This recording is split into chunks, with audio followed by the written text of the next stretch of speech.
어느 날 나는 인터넷에서 우연히 유명한 공포 포럼을 발견했다. 그곳에서는 사람들이 자신이 겪은 기이하고 무서운 경험들을 공유하고 있었다. 나도 호기심에 이끌려 그 포럼에 여러 글을 읽기 시작했다.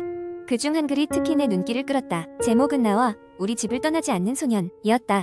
글쓴이는 자신을 30대 중반의 보통 사람이라고 소개하며 자신의 집에서 벌어지고 있는 섬뜩한 경험을 털어놓았다. 처음 그 일이 시작된 것은 약 한 달 전이었다고 한다. 글쓴이는 늦은 밤까지 야근을 하고 집으로 돌아왔다. 피곤해 지친 그는 침대에 눕자마자 깊은 잠에 빠졌다. 그런데 새벽녘 갑자기 찬바람이 불어오는 느낌에 잠이 깼다. 이상하게도 창문이 열려 있었다.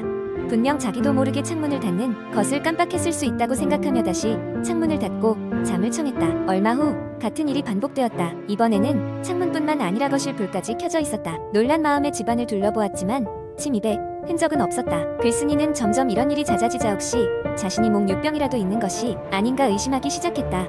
그러던 어느 날 밤 그는 이상한 소리에 잠에서 깼다. 부엌에서 누군가 접시를 옮기고 있는 것 같은 소리였다. 심장이 빠르게 뛰기 시작했고 조심스레 부엌으로 향했다. 하지만 부엌에는 아무도 없었고 모든 것은 제자리에 있었다. 그제서야 오싹한 느낌이 글쓴이의 등줄기를 타고 흐르기 시작했다. 며칠 후 글쓴이는 퇴근 후 집에 돌아와서 현관문을 열었을 때 집 안에 이상한 낌새를 느꼈다. 집 안이 누군가의 냄새로 가득 찬 듯했다. 그 냄새는 마치 오래된 흙내 같기도 하고 젖은 나무 냄새 같기도 했다. 의아해하며 방으로 들어갔는데 그곳에는 작은 발자국들이 흙먼지 위에 남겨져 있었다. 그 발자국은 집안 여기저기에 퍼져 있었고 방마다 짙게 남아 있었다. 그는 고민 끝에 친구에게 이 일을 털어놓았다. 그러던 중 친구는 자신이 하는 일이 늦게 끝나는 날 글쓴이의 집에서 잠시 머물러 보겠다고 제안했다. 협력하여 문제를 해결하려는 그 의도에 크게 고마워하며 글쓴이는 이를 흔쾌히 받아들였다. 그렇게 며칠 후 친구가 그 집에 머무른 밤이었다. 그날따라 비가 세차게 내리고 있었다. 둘은 거실 소파에 앉아 다른 이야기들을 하다 지쳐 잠이 들었다. 그런데 한참 자고 있던 중 갑자기 친구가 깨어났다. 그는 그림자 같은 형체가 한쪽 구석에서 그들을 가만히 바라보고 있는 것을 느꼈다. 놀라움에 얼어붙은 그는 말 한마디도 내뱉지 못했다. 결국 시간이 지나 그림자는 어디론가 사라졌다. 다음 날 친구는 이 일을 글쓴이에게 이야기하며 그 그림자 속에서 희미한 소년의 모습을 보았다고 했다. 둘은 곧바로 문제 해결을 위해 방법을 찾기 시작했다. 정보를 검색한 결과 그 집이 지어지기 전 그 자리에 있던 오래된 폐가에서 한 소년이 실종된 적이 있다는 충격적인 사실을 알게 되었다. 이후 글쓴이는 전문가들의 도움을 받아 그 집에 얽힌 사연을 풀고 성대한 이로식을 열어 소년의 혼을 달래주기로 했다. 집 안팎으로 정화의식을 치르고 나니 기묘했던 일들은 점차 모습을 감추었다. 이제 글쓴이는 그 일을 그저 먼 기억 속의 한 페이지로 남겨두려 한다. 그러나 여전히 쌀쌀한 밤바람이 불면 그 소년의 외로운 눈빛이 떠오르곤 한다고 한다. 두 번째 이야기 그날은 평범한 월요일이었다. 나는 늘 그렇듯이 아침에 일어나 출근 준비를 하고 집을 나섰다. 지친 하루가 저물고 퇴근 시간이 되어 귀가하던 중 지하철에서 낯선 사람이 나를 유심히 바라보는 것을 발견했다. 처음엔 그냥 우연이겠거니 생각했다.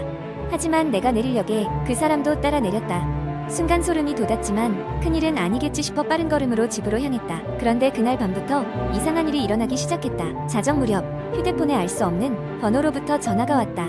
전화기 너머에서는 아무 말 없이 숨소리만 들릴 뿐이었다. 불안한 마음에 전화를 끊고 잠을 청하려 했지만 불길한 느낌이 가시질 않았다. 다음 날 회사에서 점심을 먹고 돌아왔을 때 모니터 화면에 문서 하나가 열려 있었다. 내가 열지 않은 문서였다. 제목은 너의 일거수일투족이었다. 순간 등골이 오싹해지며 누군가 나를 감시하고 있다는 생각이 들었다. 문서를 닫고 아무렇지 않은 척했지만 마음 한편에는 계속해서 찝찝함이 남아있었다. 며칠 후 지친 퇴근길에 다시 그 낯선 사람을 마주쳤다. 이번에는 지하철 안의 좌석에 앉아서 무표정한 얼굴로 나를 응시하고 있었다.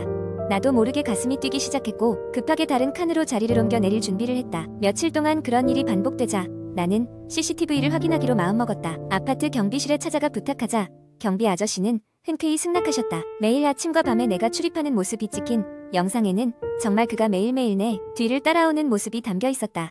경비 아저씨는 바로 경찰에 신고하자며 나를 위로하였다. 몇 날 며칠을 불안에 떨며 집에 돌아갔을 때 나는 집안에서 비정상적인 소음을 들었다.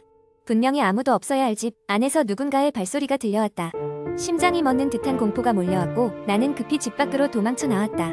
경찰에 신고한 후 그들은 곧장 내 집으로 와서 수색을 시작했다. 그 결과 옷장 안에 누군가가 남긴 쪽지를 발견했다. 나는 늘 내 곁에 있어.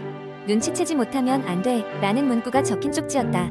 경찰은 적극적으로 수사를 시작했고 몇 주 후 그 낯선 남자가 체포되었다는 소식을 들을 수 있었다. 그는 스토커였고 심지어 내 집에 몰래 들어와 있었던 것이다. 며칠 뒤 사건이 해결되었다는 안도감의 한숨 돌리며 퇴근하던 날 집 앞에서 또 다른 쪽지를 발견했다. 이번엔 내가 너를 지켜볼 거야 라는 메시지가 적힌 쪽지였다. 그 순간 나는 다시 한번 공포에 휩싸이고 말았다. 그게 시작이었다는 걸 깨달은 것은 한참 후의 일이었다. 사람들은 내가 겪은 이야기가 허구라고 생각했지만 그 공포는 여전히 내 일상 속 어딘가에 자리하고 있다. 그리고 나는 아직도 누군가 나를 지켜보고 있다는 감각을 떨쳐버릴 수 없다. 세 번째 이야기. 이 이야기는 한 시골 마을에서 여름방학을 보내기로 한 대학생 민수의 이야기입니다. 민수는 도심에서 자란 터라 시골 생활에 대한 막연한 기대와 설렘을 안고 마을에 도착했습니다. 그 마을에는 그의 할머니가 살고 계셨기에 숙소 걱정은 없었습니다. 하지만 마을에는 기이한 소문들이 퍼져 있었습니다. 마을 끝자락에 있는 오래된 집이 폐가로 방치되어 있었고 사람들은 그곳을 귀신의 집이라 부르고 있었습니다. 첫 며칠은 별다른 일이 없었습니다.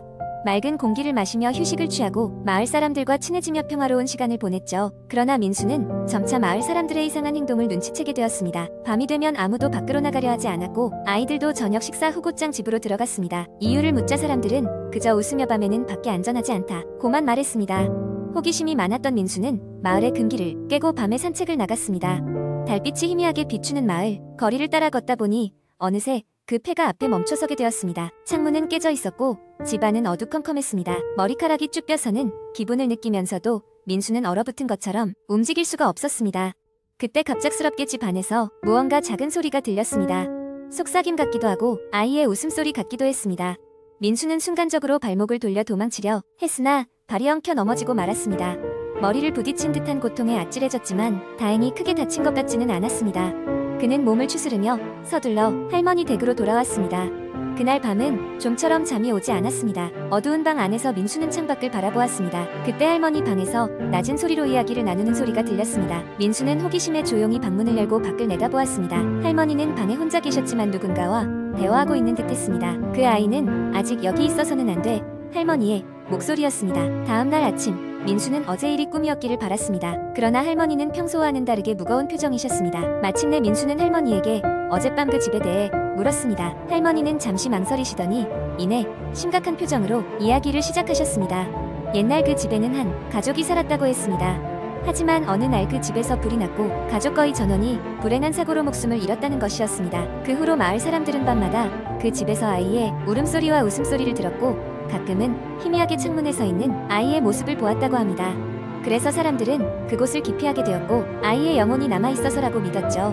할머니의 이야기를 듣고도 민수는 믿을 수가 없었습니다. 비록 기이한 경험을 했지만 그것만으로는 귀신의 존재를 확신할 수 없었기 때문입니다. 며칠 후 마을에서 자그마한 축제가 열렸고 민수는 친구들과 함께 즐거운 시간을 보냈습니다.